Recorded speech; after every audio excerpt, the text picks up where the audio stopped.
Tiga. Good morning, evening, and good night, everyone, and welcome to our presentation on Samsung Electronics Circular Economy Practice. Next. Okay, before diving into the circular strategies, let's start with a quick overview of Samsung Electronics. Samsung is a global technology company that designs and manufactures a wide range of consumer electronics and semiconductor products, from smartphones and TVs to memory chips and displays. The company operates across 76 countries with a massive global presence, with 200,000 plus employees, to 2,000 plus suppliers, 32 manufacturing sites, and more. Financially, Samsung earned over 220 billion in revenue in 2024 with 23.7 billion in operating profits. The business is divided into two main segments, which is the X division and the S division. At the core of Samsung's success is a commitment to sustainability reflected in its goal of achieving net zero emissions by 2050, maximizing resource circularity, and empowering stakeholders. These efforts are driven by Samsung's five core values, which is people, excellence, change, integrity, and co-prosperity. Next. Okay, so Samsung categorized their product into two types. The first one is device experience, or the X, consists of smartphones, TVs, home appliance monitor, and PCs and wearables, and these are their environmental targets. And for the device solution product, there are device processor, SSDs, DRAMs, and then flash. And this is are their environmental target X. So this is a Samsung circular economy principle. They are built on five key principles. First, they incorporate recyclable and durable materials from the product design. Second, they reduce water usage and waste by reusing scrap materials. Third, they try to optimize packaging and distribution to minimize resource use. And fourth, they support customers in extending product life. And and at the end of the principle, they establish recycling systems to collect and reuse products at the end of their life cycle. Next. And this is their closed loop supply chain. And they begin with supplier and end it with the customer. But what makes this model a closed loop is what happens after the customer has used the product. Rather than ending the product's life, Samsung enables a reverse flow where products are returned back into the system. They can go into recovery centers, recycling centers, and remanufacture centers. And if they are not used again, they go to disposal centers and go back to the supplier. Next. Okay, so here is the life cycle assessment of Samsung products, where it consists of pre-manufacturing, manufacturing, distribution, usage, and disposal, where Samsung's products have different usage years. In display products have approximately 7 years of use, mobile phones 2 until 3 years of use, TVs 7 until 10 years of use, fridge 20 years of use, and washing machine 20 years of use. The fridge and washing machine is proven to be 20 years because Samsung's commitment in its 20-year warranty. And there are factors affecting Samsung products lifespan, where there are physical durability, software update policy, battery degradation, repairability, and planned obsolescence. And here are Samsung effort in extending product lifespan, where it is known that expanding a product's lifespan used by just 1 extra year can reduce annual carbon footprint by 20 until 30%, where Samsung delays disposal and distributes cradle-to-gate emissions over a longer period, effectively reducing the annual carbon footprint.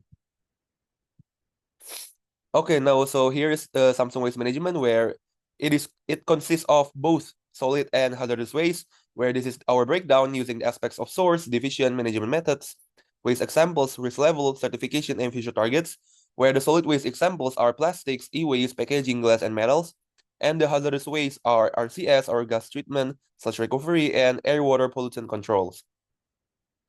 And here are the key takeaways: that Samsung generates both solid and hazardous waste, while solid waste is widely recycled via global take-back and reuse programs, where it is implemented in approximately 70 countries, and hazardous waste is actively treated with advanced technology to prevent harms, particularly in high-risk industries like semiconductors and biopharma. And this is why they have to manage. It's crucial to protect human health and the environment from toxic exposure that they can cause several chemical burns or maybe poisoning through at contact inhalation or ingestion. And based on the data, that 77.2% of poison exposure in the US were intentional, and for over 10% of all burn injuries is accounted for the burn-related deaths. Next. Okay, and to achieve their environmental target, Samsung have their own strategies to manage their product waste. And the first one is the roadmap of Samsung e-waste collection and recycling. And from 2023, Samsung already operate more than 70 country of e-waste collection, and Samsung in 2050 target that they haven't collect more than 25 million ton of e-waste. And these are the process of their product recovery and recycling. Instead with collect the e-waste and extract the valuable resource like iron, copper, aluminum, and plastic through pre-processing, and then recycle the extract resource to use for remanufacturing new parts or new products. And Samsung have another waste management strategies like wastewater sludge recycling, drive to zero in-house disposable, like provide reusable bags to all employees in Korea, and replacing plastic beverage bottle with cans, glass bottle, and paper, and also recycle packaging material. Next. Okay, this is Samsung's 10R strategy. The first one is Samsung's strategy to achieve its goals of smart product usage and manufacturing consists of refuse, rethink, and reduce. From refuse, they are avoiding unnecessary materials from the start. They remove chargers and earphones from their smartphone packaging, reducing both plastic and box size. For rethink, Samsung reimagined how product and packagings are used. They created DIY packaging that can be turned into small furniture. Their Galaxy upcycling program lets all phone become IoT device like baby monitor or light sensor. Under reduce, Samsung cuts resource use across the board. Samsung boxes were reduced by 49% compared to older model, saving paper and emission. Next. Okay, for Samsung strategy to extend the lifespan of its product and their parts, there are five. First one is reuse. They reuse water boxes, IC trays, and packaging in the semiconductor division, saving over 2,000 tons of material annually. On the consumer side, trade-in phones are cleaned and reused through upgrade program. For repair, Samsung actively supports repair through its global repair service, whether it is in store, pick-up, mail-in, or DIY kit. They also offer genuine parts and long-term software updates, make it easier for customer to keep device working.